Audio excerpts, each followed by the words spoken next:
Zine cover, Modern Draconity Winter 2023. This issue. Short stories, poetry, comics, artwork, and more. Spread your wings. Draconity isn't just for dusty old scrolls. Explore what it means to be a dragon in the modern age. The new face of Draconity. Image description. A winged draconic alicorn wearing sunglasses embracing a feathered wyvern wearing a denim jacket featuring patches of the otherkin, alterhuman, theron, fictionkin, and non-human symbols. Behind them is the Statue of Liberty. On the next page is a mock Tumblr messenger conversation between the draconic alicorn Isabel and the feathered wyvern Lakeshine, the two dragons featured on the cover. Isabel, I'm going to steal your jacket. Lakeshine, haha, it was nice to see you too, Isabel, smiley face. Isabel, you won't even see it coming. I'm basically a ninja. Lakeshine, smiley face, I don't doubt that. Isabel, ... At least try to defend your honor. You're no fun to tease. Fine. It was nice to see you too, angry face. Lakeshine, since you're so short, it would be easy for you to go unseen. Isabel, offended emoji. Illegal. Lakeshine, kidding. Isabel, you're lucky. I need you alive, Featherbutt. Lakeshine, same time next week? Isabel, duh. End image description. Welcome to the Zine by Isabel of the Discount Jadora System. A lot of people might not consider me a dragon, but what is a dragon? Are they defined by their scales, breath, or limbs? For every rule someone tries to invent, there's an exception. But people like boxes, so they keep trying. The truth isn't so tidy. It's messy. It's hard to define. When our system decided to create this sign, we said we'd draw no line between what is and is not a dragon. If a contributor felt like that label applied, it applied. End of discussion. Okay, but why modern Draconity? Honestly, because it sounds cool. But also, how many stories do we have about the past? What dragons used to do hundreds of years ago? What dragons used to look like? What about now? Draconity isn't solely from ages past, but something that still burns bright in the modern age. This sign is a collection of pieces created by humans and alterhumans about what it means to be draconic in the present day, or even the future. On the next page, two artworks are displayed. A Draconite X is sitting on a railing overlooking a river which has several boats out on the water, and trees visible in the distance. The Digimon has two ice cream cones in her hands, a mint chocolate chip one she is busy biting into, and a strawberry cone in her other hand that she is holding out towards a large copper dragon beside her. The copper wyvern is only visible from the neck up as she looms over the railing with her tongue out, waiting for the ice cream cone to get closer. The second artwork is a headshot of a dusty gold and spiky dragon smirking at the camera. There is a filter applied to make it appear as if he has cat ears, nose, and whiskers. His companion is a black dragon with thick scaled ridges along his muzzle and eyebrows, who also has a foam filter applied, but one that adds a flower crown. Unlike the gold dragon, he's looking down at the ground with one hand visible, a finger extended towards his chin in thought. The words, "Nice shoelaces," are superimposed over their photo in a fancy cursive font, along with several sparkles and hearts. The night cityscape is visible in the background. End image description. To Be a Dragon by Vernie T. Image description. A drawing that is divided into sections, as if multiple pop-up windows were being displayed at once. At the top is a furred dragon covered in bioluminescent frills, sitting at a computer with huge headphones on. They're looking over their shoulder at the viewer, and their computer screen reads, "Are you sure? To become a dragon, you will lose your old body." Below that text are three options in all caps. "Yes, please," "I demand it," and "Modify me." Their computer tower, sitting to their left, has a large 7-pointed star on it, and is gushing a glowing teal liquid. It pours down the length of the image across the walls of unreadable text, and the pop-up window section displaying the dragon's webbed wings and frilled tail. End image description.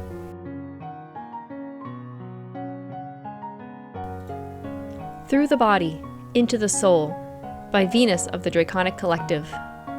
Though I'm younger than the body, I'm still old enough to have forgotten when I first came to be. I'm what some folks call a thought form, what others call a tulpa.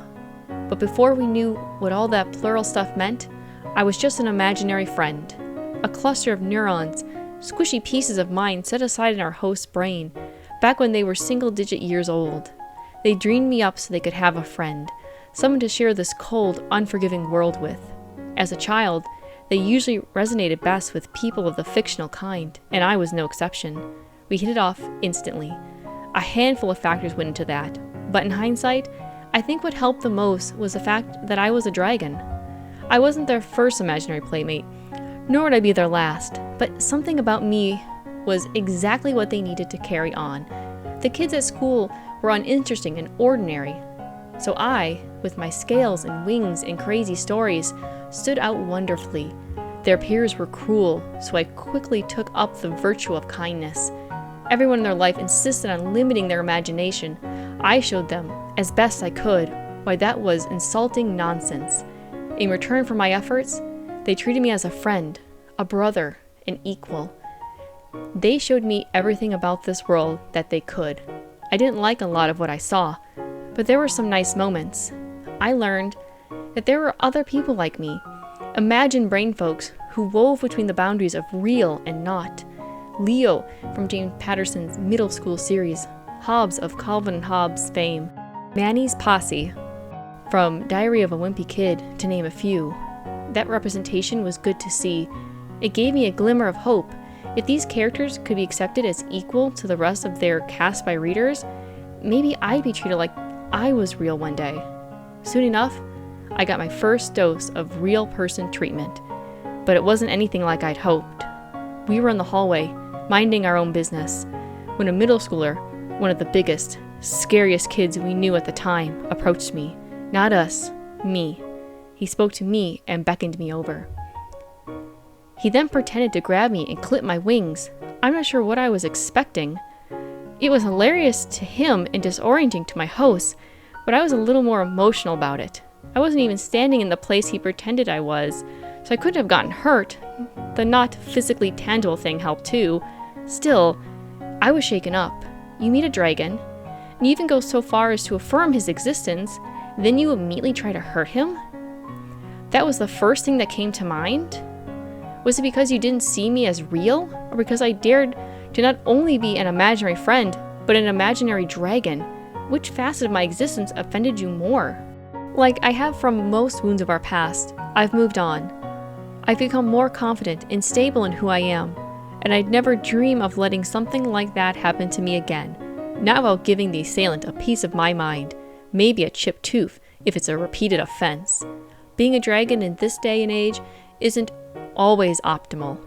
As far as I'm concerned, it's largely something to keep hidden. I have a few safe spaces where I can be myself without judgment, but for the most part, nobody knows who or what I am. I can't help but think that if we were born in the past, I'd be heralded as some divine creature here to give wisdom to humanity, or embolden the struggling masses, or something like that. Despite being part of a human body, I might have still gotten my due respect a few centuries back. No such luck in 2023 CE. For my dearest friends, however, I'll let all that go. I have my reservations towards most of humanity, but there's a precious handful that can see through the body and into the soul. If I'm more than a figment of my host's imagination to you, more than a superfluous flight of fancy, I'll bare my wings to you. I'll show you my claws, tell you tales of magic and the skies as only a dragon can. I can be the most loyal creature you've ever met, if only you accept that there's more to me than can be seen with human eyes. Content warning: cages and claustrophobia.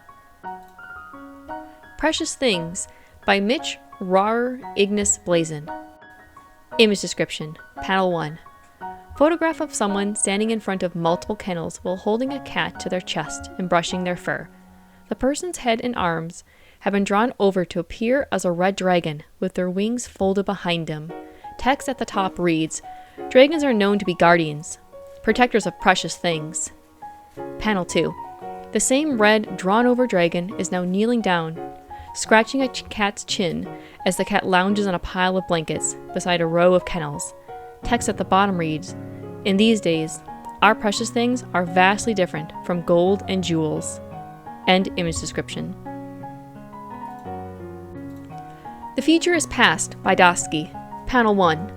A 2-page comic that starts with a panel depicting a close-up of a blue computer monitor. On the screen is a program tracking health, stamina, oxygen, and status. At the moment, the status reads as REM. Right below that is a series of text. Alright, that's enough time in the simulation for you. You really need to shift your focus to the outside world, mate. A close-up of a black-furred creature still asleep is next to a panel featuring a levitating robotic eyeball with a huge red exclamation point for his pupil saying, "There's a colony ship in mortal danger that needs saving." The next panel shows more of the scene, and an anthropomorphic Memoir, a wyvern-like creature from the video game Ark, can be seen asleep in a futuristic cryogenic pod. Next, we get another shot of a closed eye, followed by one of it shooting open, revealing a huge yellow feline eye. "Wake up, survivor, we've got heaps to do," is superimposed over the top in bold text. Page 2. The second page begins with a black-scaled Naga jolting awake in a modern-day apartment. Their hood is up in the aftershock of their dream, and an exclamation point and a question mark are near their head. Text reads, "This isn't the first time I've been a dragon in a human body." Now more awake and calm, the Naga glances down at their bare wrist and continues their train of thought. "The arcs were pretty bad at that. I'd been a totally different dragon before that." A close-up of the inside of their wrist shows the ghost of an outline where the implant would have been. The final 2 panels show the modern-day Naga and their futuristic counterpart both looking in a mirror towards each other. The Naga's reflection shows a human face with short hair and glasses. The Memoir is wearing tech armor dyed blue, black, and gold, and their reflection is a curly-haired shadow of a human. Text flows over both panels reading, "One from the past, but I'm not the one from the far future anymore. Past lives are weird like that. I still miss my jets, though." Star Dragon by Luna Wauk. To say that I am flying right now would be a lie. It is not falling, not jumping, but is also not flying. It's technically not even gliding. I wish I understood it, but as I cut through the air, all I know is that I can make the air firm enough to swim through. The surface of the planet below me isn't welcoming. It's pockmarked with acidic lakes and boiling pools. The cloud layer is so thick that almost no light can hit the surface. Nothing here to eat. At least, not what I'm craving right now. My diet is nothing but what I crave, in whatever form I can find it. Today, it's something cool and smooth, compressed carbon in concentrated form. I know that the desire will change, eventually, until I'm willing to simply burn rocks to get the carbon that way. But right now, it's a refined desire. Of course, if I wanted to, I could dig down into the ground here and find diamonds deep below, but that's not what I want to do right now. I want it to be easier, and I can sense something loaded with my craving in relatively distant space. Perhaps a month's travel, as it's moving towards me currently. With a swish of my tail, I push through the dense atmosphere into the smooth, easy openness of space. Even here, I can manipulate the air, or rather lack of air, to give myself an easier way to move. There's less to pull together here though, so I can only do it to alter my trajectory. I aim myself for the distant vessel, and then relax, setting myself up for the journey, my ears in no seal, my mouth tight shut to keep out debris. My back spikes, fins of hard, porous bone that I use to breathe in space, are upright, catching light to warm my blood. I let my paws trail limply, body streamlined. I don't worry about closing my eyes, as they're tough enough to handle smaller debris. Besides, I like seeing where I'm going when hunting. This is my true domain, what I'm built for. My body is covered in dense fur, thick and shaggy on most of my body. Thicker, but short and smooth on my extremities and belly so I can feel vibrations easier. The fur itself has a high lead content, meaning I'm radiation proof.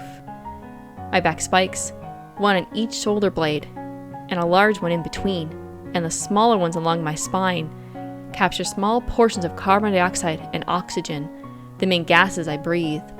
With a lot of energy, I can convert harsher elements into breathable material, adapting my blood to work with sulfur or helium, whatever is available in abundance. I also know that I can hold a lot of fresh air in my system. As I'm still working on a big intake from a year ago, I'll need more soon, but since I'm awake now, I can make it my next stop after eating. It takes 2 months for the ship, a small vessel from another world, to get close enough for me to strike. They probably assumed I was dead, drifting as I was, or simply didn't know what I was. I let them get closer, a ship currently small enough to fit into my palm, and then I shrink. Like my ability to swim through the air and space, I can also use that ability to change size. Now I'm slightly smaller than their ship, and I latch onto the shiny metal hull with my talons. I hear panic inside, and give them a moment to see what they do. I hear a smaller ship power off, altering the angle of their larger vessel from the launch force, and I can smell they left the diamonds behind. Only then do I tear into the ship, opening the side with ease. It smells weird inside, and I realize they detonated some form of radioactive gas, probably assuming it would deter me. They clearly know little about star dragons. I clear out the diamond hoard in great gulps, letting them settle in my crop where I can feel the comforting weight of food.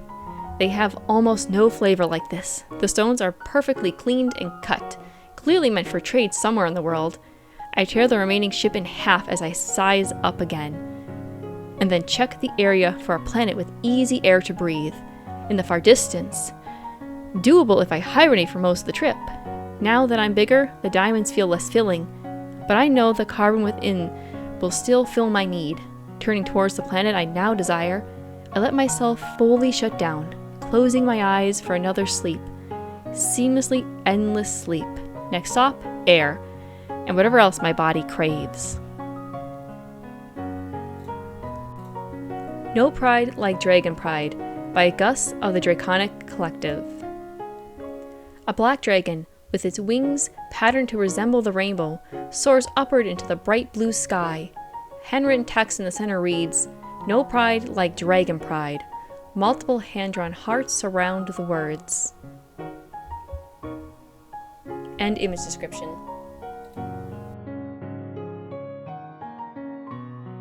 Content warning. Topic is about religion and Christianity. Fledgeling. Memoir of a Poor Gold Dragon by Jinkai. The air smells strong. You'll feel your long hind claws scraping across the stone floor, your tail curled around your body as you sit in your extensive library, clawing through the pages of ancient letters and scripts, written in Greek, Hebrew, and Latin. Nuns busy themselves about you, fidgeting in between your twitching tail and long limbs as they study ancient manuscripts, creating translations and decoding their meaning. Some travelers brought through our lands a brand new gospel, you growl. And while it is akin to our texts, this is a new revision. I want you all to study, find everything you can. I want to see if this new prophet is true. The bell rings. It's time for their evening prayer. Your ears perk up, smoke billows from your nostrils. Well, we'll finish our studies later. Please, my sisters, run along. In the span of a second, I am snapped out of my trance. Before me sits an empty Word document, my name, Judah, and the date atop, along with a Tobian formatting guide open in another tab. My next essay on the study of the origins of different world religions is due at midnight. So far I have 10 words. Great. I sigh as I pull up a Wikipedia page on Shintoism and Catholicism. I'm sure paraphrasing this essay should work. Note, don't do this. I decided to pursue a degree in religion just this year after 2 years of majoring in English. After having to transfer schools, I was tired of having to study Shakespeare for the 15th time. To be or not to be? Absolutely not. Oddly enough, at the time, I was not even religious at all. I have delved into witchcraft and paganism, beginning with Wicca. After practicing for a small amount of time, learning the ropes of paganism, I started delving into more advanced rituals. I began working with Cernunnos, Morgana, and at the time, Lilith. Delving into this belief was extremely interesting, fun even. I felt this sense of power that traditional things like Christianity didn't give me. I felt ancient. Just before my interest in religion, I discovered I was Dragonkin. Figuring this out took several years. As a child, as the cliché goes, I felt different. I cycled between several different kin types, seeing what I felt true, more comfortable. I wasn't Wolfkin. Howling didn't feel right. I tried Vulturekin. I felt like I had more legs than two. All of a sudden, I saw it. A beautiful golden dragon with feathered wings, long, imagine a Maleficent-esque, slender snout and limbs, feathers with a golden brown hue bathing in desert sands. It appeared to me like a daydream, right in front of my eyes. Something about this being just happened to feel like home. What I thought was a spear guide was something that was so much different. That being was me. Once I made this revelation, I spent hours on the internet researching other kin, Theranopathy, and being Dragonkin. I came across old forum sites, most of them, unfortunately, inactive. I spent hours trying to figure out my Draconity and who I was. In my pursuit of religion, I found myself. After a while, my practices in paganism felt foreign. The rituals I did before started to lose their feel. They didn't feel right. They weren't working anymore. It wasn't until I invited a literal demon into my home, the apparition in the corner my dogs did not start barking at, that I realized something in this religion wasn't right. After banishing the demon with salt, pepper, candles, and prayers, at least until my dogs would calm down, I started slowly leaning myself away from paganism. I honestly assumed, since I was a dragon, it was right to practice magic. I mean, I'm a dragon. There's no way the Christian God would accept a literal serpent into his family. I was wrong. As a dragon, I always had trouble finding home. I kept exploring different climates, different time periods, but I couldn't find anywhere where I belonged. I had no idea who I was other than my human form, and it was terrifying.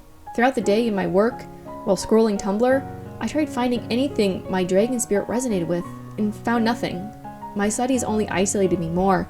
My classmates looking at me funny for even wearing a dragon t-shirt. There was no way I was going to discuss my draconic struggles with them. I couldn't reach out to anyone. Not even halfway into the semester, I was going to have to get an emergency surgery and was sent home from school with my extremely homophobic, conservative family. This is stupid. Human body and its limitations.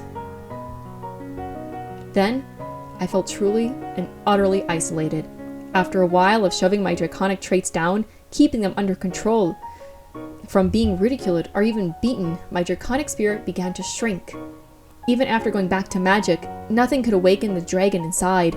I accepted this, sadly, assuming that maybe I was just faking. Maybe I was just an ordinary furry, not dragon at all. Jinkai was gone. After transferring schools, I started studying religion. Truth be told, I mostly changed my major because it was the one I could finish the soonest with my current credits. The beginnings of my degree gave me a rundown of all kinds of different religions around the world. As I started into the history of Christianity, the time periods, the science, the climates, my draconic side awakened. Flames and feathers burst out of the earth, golden, glimmering scales shimmering under a hot sun. I take a deep breath into my lungs, feathers reaching into the sky and propelling my forward into the heavens. Jinkai, she was awake, and finally, she was home. I studied meticulously. Something in my study of religion brought me back home. Specifically, the Orthodox and Catholic Church. Heck, I'm not even Catholic, nor have I ever been, but something about the reverence, the honor, and gloriousness. The sound of a choir brings me such peace. It puts me and my dragon inside at ease. At my desk, I study and decode, trying to learn Latin and Hebrew, and Jinkai is happy, at home. I could sit in the library for hours until closing time and still be reading. That's when my tail twitches, my feathers expand, and I relax. The quiet, simple life of the nuns amazed and revered me.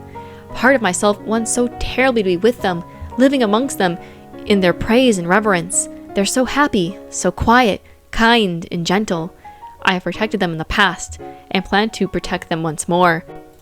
Currently, I'm pursuing my PhD in biblical exegesis and minoring in archaeology. While the humans around me see a history-obsessed, extremely non-traditional Christian, my wings flutter behind me and smoke billows out of my lungs as I write. My thesis is on how the new Christian church has ruined Christianity and how we should take it back, inviting people like me, queer, trans, even other species, to enjoy the peace I have experienced and to help dragons like me feel at home. Ask the beasts, and they will teach you the beauty of this earth, St. Francis of Assisi. Sure, we can be terrible, horrible lizards, but some of us just want to huddle in a quiet monastery and be the nerds we really are. I am, by Erebos of the Silver Moon team. I am, gnashing, gnarling, biting, clawing, wings flapping, fur bristling, eyes narrowing, throat howling. I am, part dragon, part Bargas, part collector, part darkness. Once human myths turned real. You can't stop me, for I am alive, and I will continue to be here until the day we die. So says my dragon's pride. Spread my wings and take flight through the summer heat in the mind's eye. I will not be contained by your labels, because I hold the right to choose, and my teeth and horns and wings choose freedom. I am your shadow crafted to escape your thoughts, your monster rejected to soothe yourself, your demon blamed so conveniently, your anger shunted and bearing fruit, and more than what I was born to be. Trapped in this human skin, I long to fly free with a body that's mine, but don't you dare pity me, for this beast is much too proud to be smothered by your ideas of self-worth. When I cease to be and return to nothing, at least I will have stood for something. Despite my wild and monstrous looks, my essence is more than teeth and claws. I am a realist wit, a rebel against the system, our doubt cast upon every lie, our carnal desires manifest, but I am not evil. Look your myths of sin in the eyes, and don't hate what you don't understand, for monsters are made from what you fear. Who said we want that crap instead? Screw your displacement, I'm breaking the cycle. Here I remain, the protector blocked by fear, the guardian of the treasured hoard, the red-eyed watcher of all our backs. But maybe all I want at the end of the day is to watch my damn internet memes in peace. Erebos. Image description. A large brown Bargas dragon lounges with their back to the viewer, one paw's propped up under their chin as they watch a link meme video on a laptop. A word bubble saying SAS is coming from the laptop, another saying hee hee is coming from Erebos. End image description. Rise of the Ocean Guardian, Prince of the Ocean, by Ryu Yumemoto. Deep beneath the waves of the Pacific Ocean laid a palace of coral and shells. Here is the domain of the great Dragon King. The Dragon King had many offsprings, and this story is about one little princeling. Being the prince, there were duties to be held, adhering to a routine that has no idea of the purpose for. But it is just one of many. Not only does it lack individuality, there was also only confinement in an everlasting duty call. It wants something different. It wants escape. Image description 1. A vast underwater tunnel lined with glowing corals, plants, and shells. End image description. It went up, and away from the comfort of home, which felt more like a prison. It went up towards the bright light shining down.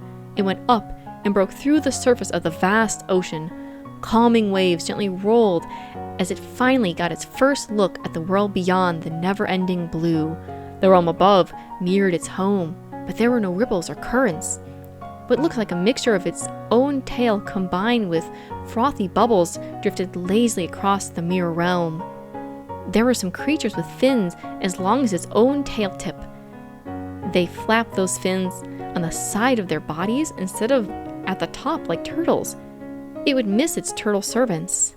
They were not conversationalists, but they were good company. Image 2. A shadow of a dragon's head bursting through the ocean's surface. Above it are a flock of seabirds against a bright blue sky. End image description.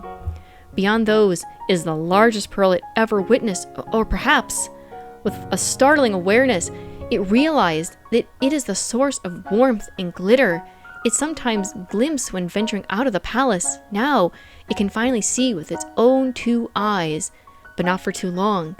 It felt its eyes fatiguing just from looking at the too bright ball of warmth. Satisfied with its observation of the above, it looked towards the side. The ocean surface is a little different from its depth. White foam breaks apart and merges together. Some of the side fins are riding on the wave, calling to each other occasionally.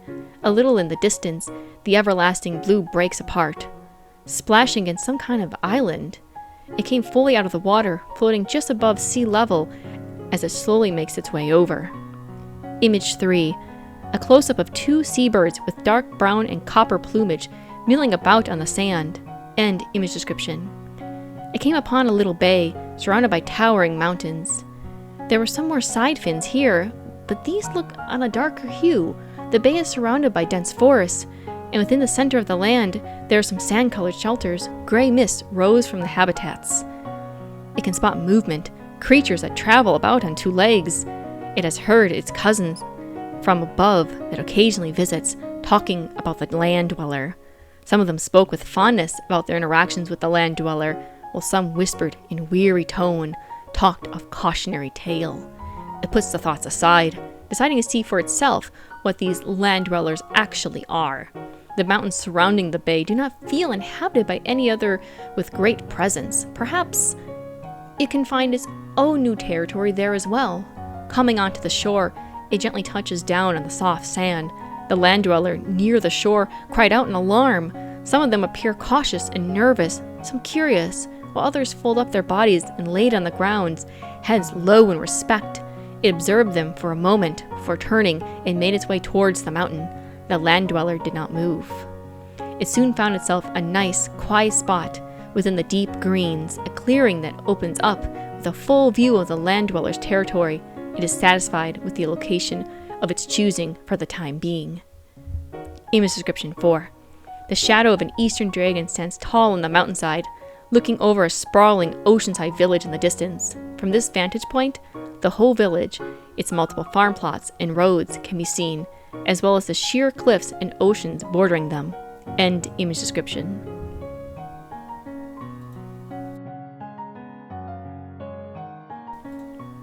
Love is, for Astrophale and Schrager of the Draconic Collective. Love is 2 trains of thought, each running alongside the other in this body we share. Love is swaying to music, not caring how it looks on the outside, because all that matters is the partner we sway with on the inside. Love is feeling a phantom limb of yours, a frill, a snout, what have you, and feeling comfortable, despite these parts not being mine, because they're yours, and yours is the body I know second best. Love is 2 different growls. Love is 2 different hisses. Love is knowing each sound is whose, and not minding if I don't sound like me sometimes, because I love the sound of you so dearly. Love is to fear losing you, more than I fear losing myself. Love is this poem, each part written fully, by both halves of us, each word penned by one for another, and by another for the one. Love is not always making sense, but never caring, because underneath everything else, love is simply cherishing that love is. Our love is.